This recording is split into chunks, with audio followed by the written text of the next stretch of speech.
You know Shaletta makes you laugh, but did you know Shaletta Brundage can also make you think and boost your business? Media personality, activist, and comedian Shaletta Brundage founded Shaletta Makes Me Laugh to celebrate and share the best of Black culture. It's a podcasting platform. You can download 10 weekly podcasts hosted by African-American subject experts at ShalettaMakesMeLaugh.com or wherever you find your favorite podcasts. ShalettaMakesMeLaugh.com is also a production house, creating broadcast-quality commercial content. And Shaletta and her team of storytellers create powerful promotional campaigns to get businesses the brand awareness they're looking for. Some of Minnesota's top businesses trust Shaletta, and you can too. Get out the word about your events and products and get in front of communities of color with ShalettaMakesMeLaugh.com. She's got the power to help your business.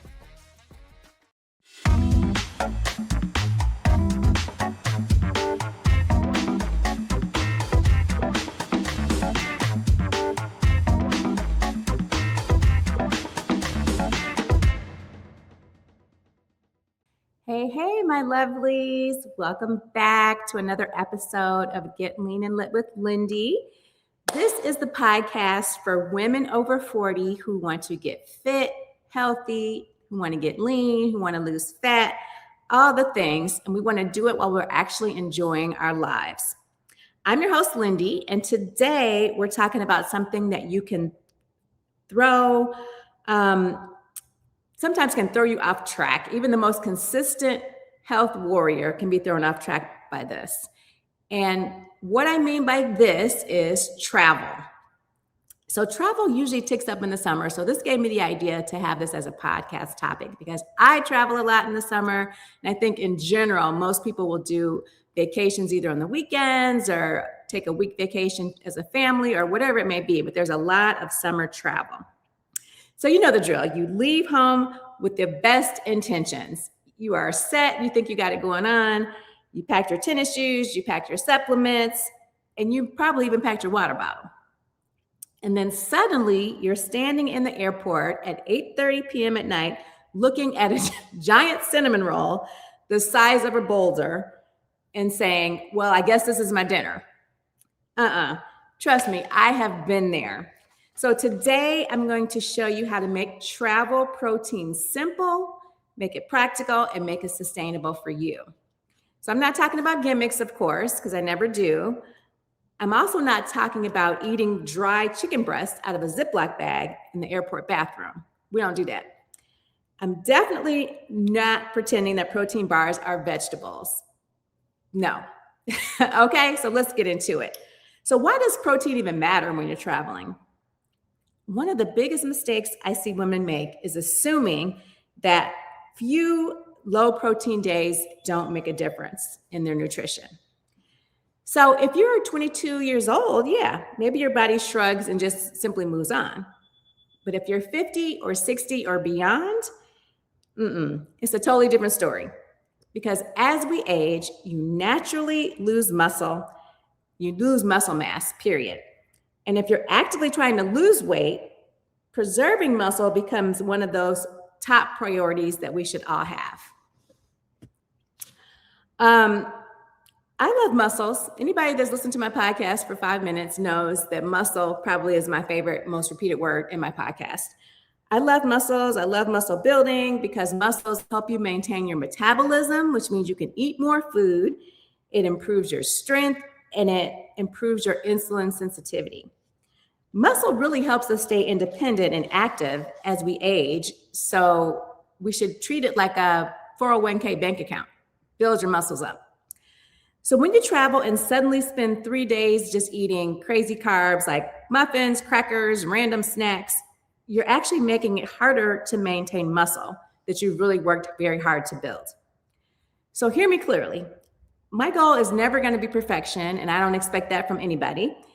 But my goal is protein consistency. So a few years ago, I'm going to story time for you guys. A few years ago, I had one of the nightmare travel days. And I know lately it seems like I've been having a lot of those. So my flight was delayed, then it was delayed again, and then it was delayed again. So at some point, I started wondering if the pilot had just retired or like what was going on. I had packed almost no food because I figured I would grab something at the airport. So that was my first mistake. The array of options near the gate were basically potato chips, cookies, pretzels, or a giant blueberry muffin. So I spent the day hungry, really hangry, cranky, and eating foods that never satisfied me. So by the time I landed, I just felt sick. That's when I realized something super important. Travel protein isn't just about being healthy. It's about having insurance. You pack protein so you don't have to rely on luck, the luck of the draw of where your gate is in the airport. So I travel quite a bit, as I was saying. So I want to share my top travel-friendly protein foods to inspire you to be prepared before you hit the road.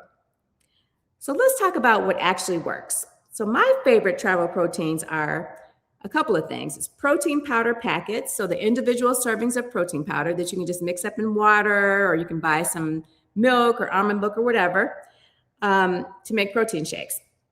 I take jerky, whether it's turkey or chicken. Some people like beef jerky. I don't eat red meat, but beef jerky is good as well. Roasted edamame, roasted chickpeas, single serve nuts like almonds and pistachios are my favorites. I take shelf-stable protein bars, tuna, salmon, and chicken packets, low-sugar Greek yogurt when it's available after you cross through the security. You can't take it through security because it's a soft, malleable substance, but once you cross through security, you can get yogurt from one of the stores. I take string cheese for shorter trips, hard-boiled eggs. They're always available from grab-and-go markets. So my goal is simple. I ask myself, can it survive travel without creating a poisoning hazard, basically? Because if it has to be refrigerated, I'm probably not going to take it with me. Also, can it provide a meaningful amount of protein? Also, it has to be something that I actually want to eat. So those are my really my main criteria for picking the proteins that I travel with. I often hear many women complain about protein while they're traveling. They also say, I can't hit my protein goals while I'm traveling, which to that I say, yes, you can. Maybe you can't hit your goal perfectly every single day, but with just a little advanced planning, you can get surprisingly close consistently. For example, let's say your protein target is 125 grams of protein per day. What if you simply aim for 30 grams of protein at breakfast, 30 grams of protein at lunch, and 30 grams of protein at dinner? That gets you to 90 by itself. And then add a couple of small protein snacks and you can hit your goal. Suddenly you're right there. So I'm trying to let you know that travel doesn't require perfection, but travel definitely requires a plan. So several years ago, when I was working for corporate America, I attended a conference where breakfast was provided for us. Fantastic, right? Not exactly. The breakfast spread included bagels, muffins, pastries, fruit, and more pastries, and what appeared to be a decorative bowl of Pop-Tarts. So protein was nowhere to be found in this mix. I watched people load up on carbs and then crash out by mid-morning. Meanwhile, I had packed a protein shake packet. I mixed it with water, chugged it down, and had an apple for my carbs. Was that glamorous? Absolutely not. No, not at all. But did it keep me full for hours? Yes, it did. That's when I stopped worrying about whether my protein choices looked exciting or not. I like results, so my results are always going to be exciting. Having a lot of extra energy is exciting, and not being hungry all morning is also exciting for me. So I think you guys get where I'm going with that one. Next, I'm going to talk to you guys about real airport meals that actually work to keep you in your protein zone. As I love to do, let's make this practical. So if you're in an airport and you need a meal, this is what you should look for. Grilled chicken salads, turkey sandwiches, egg-based breakfast sandwiches, Greek yogurt and fruit, protein boxes that you can get at a lot of different places that have eggs, cheese, maybe pepperoni in there. There's also rotisserie options you can choose. I would say don't get distracted by the fact that these meals aren't going to be perfect. They're not going to be something that you would necessarily make for yourself at home, or, a full spread of dinner, but they don't need to be perfect. Your airport meal is not being graded. You're not competing in the healthy eating Olympics, despite what you may be thinking. You're simply fueling your body the best way that you can when you're away from home. So the next category I want to touch on is hotel breakfast. So here's a quick survival guide to maximize your options there. Free or maybe not free, but it's convenient, hotel breakfast can be surprisingly helpful. So my advice there, and this is what I do, prioritize eggs, and for me, it's egg whites. I love a hard-boiled egg, maybe 3 or 4. Take out the yolk and eat the hard-boiled egg part. That's full of protein. Yogurt, preferably Greek yogurt, that's not pre-sweetened. Cottage cheese, turkey sausage, milk, fruit, and oatmeal, but only if you have added protein with it so that your blood sugar doesn't crash later. Then you can add, once you get the protein settled, then you can add toast or potatoes if you need additional carbohydrates to support your workout. If you're not working out, you don't necessarily need additional carbohydrates. So I know you bring your workout clothes with you so you can get your workout in, right, when you're traveling to the hotels. Hopefully you do. I always bring my workout clothes. I always try to keep on schedule, whatever I'm supposed to be doing. From my workout routine perspective, I do it in the hotel gym, and that's been fine, very successful for me. So always focus on protein first and everything else second. That's the easiest rule to remember and the best way to keep it simple and to stay on track. So a few years ago, I was trying to be excellent, quote unquote, with my nutritional choices. I go through these phases, but a few years ago, I was, hardcore trying to be excellent. So I finished dinner really early by like 5 p.m. and I ate pretty lightly for that meal. I like to not snack, so I skipped snacking, but at about 2 a.m., I woke up absolutely starving. Not just a little hungry, starving, like I had not eaten anything. So the hotel vending machine offered the 3 C's, the big 3 C's, candy, cookies, and chips. I ended up eating snacks that were not in line with my goals and ones that I didn't even really want or like because I didn't have a backup plan on that trip. Now, whenever I travel, I keep a shelf-stable protein option in my suitcase. Or if I have the opportunity, I stop by the grocery store or Walmart or CVS or Walgreens to grab a few things to keep in the hotel room. That solves the problem. This strategy is necessary and works really well for me because hungry people rarely make good decisions at 2 a.m. And that's okay. The answer is not willpower. The answer is repeatable strategies that includes solid preparation for when you're hitting the streets. Now I'm going to share my travel go-tos. This is really what I pack every single time. I'm going to give you brands, items, the whole 9. So get your pens and pads out. So I call it my travel protein survival kit. And it's really super simple. It's not rocket science whatsoever. And it consists of 5 things. Number 1, protein powder packs. My favorite brand for individual servings is Factor Form Whey chocolate. It is so good. It tastes like chocolate milk when you mix it in water. So make sure you have one of those little shaker cups with you with the little silver ball in there, just a small, probably, 12-ounce shaker cup, and go to town with that. I have my favorite protein bars with me, which are, the brand is Bear Bells, and the flavor is salty peanut. Really good. It almost tastes like a candy bar. I get turkey or chicken jerky. Either it's Trader Joe's or Mighty Sparks chicken sticks that I get from Costco. Excellent, delicious, good macros. I take my fiber supplement that comes in a single serve packet. So my favorite brands are Sun Fiber and Consyl. That's Konsyl. They come in single serve package. You mix them in the water in that same shaker cup that you have your whey protein in. Drink that down. And lastly, I take electrolyte packets with me. And my favorite one is Ultima Replenisher. Those are delicious. And that helps you get your electrolytes in when you're working out. If you're somewhere really hot, that's sunny, you're sweating a lot, you get your electrolytes in, you have your packets with you. And I usually have one backup snack, like peanuts. My favorites being pistachios and almonds that I take with me. And that's it. It's nothing fancy. It's not Instagram worthy. It's just practical, shelf-stable things that I personally like to eat. So the best travel nutrition plan is one that you'll actually follow. So you pick your top 5 items. They may match mine. They may be totally different. And stock up and have them ready to go when you're ready to go. And remember, it's always going to be progress over perfection. Always. All right, lovelies. I want to leave you with one final thought today. Travel is not the time to chase perfection. Let me say that again for the people in the back. Travel is not the time to chase perfection. Travel is the time to protect your habits the best way that you can. Maybe you don't hit your protein goal exactly every single day that you're traveling. Maybe your workouts are not ideal. Maybe you eat dessert sometimes. Congrats, that's you being a human being and not a robot.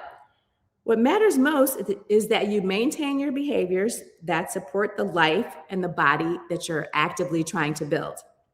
Consistency beats perfection every single time, especially for us women over 40.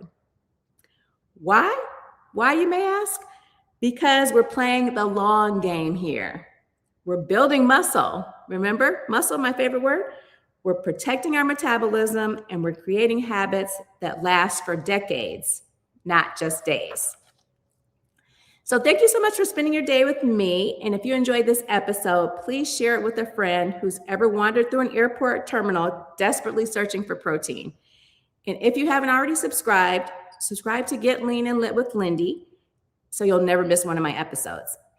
So until next time, keep it real, keep it consistent, and I'll check you on the next episode.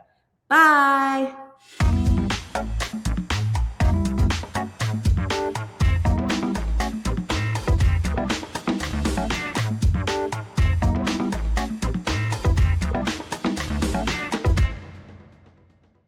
Were you counting on a personal care assistant or autism provider who is no longer able to provide services for your child this summer? Don't panic. The Minnesota Department of Human Services just finished an urgent statewide effort to make sure providers of high-risk Medicaid services fully comply with state requirements to provide quality care. The department recently completed a top-to-bottom compliance review of almost 5,600 providers of high-risk services, including personal care assistance and autism programs. If your child's provider was disenrolled, it is time to be proactive. Let me ask you a question. Does your child have a case manager? They usually can help you find a new provider.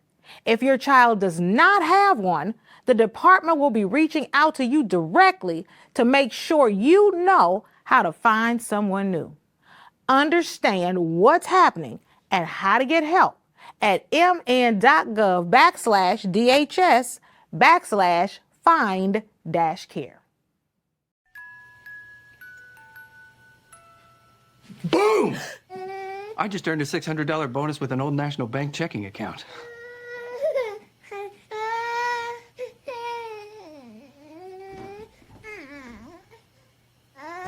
You got this. I do? Earn up to a $600 bonus when you open an eligible checking account and complete qualifying activities. Old National Bank. Just another reason to get old. Can you say bonus?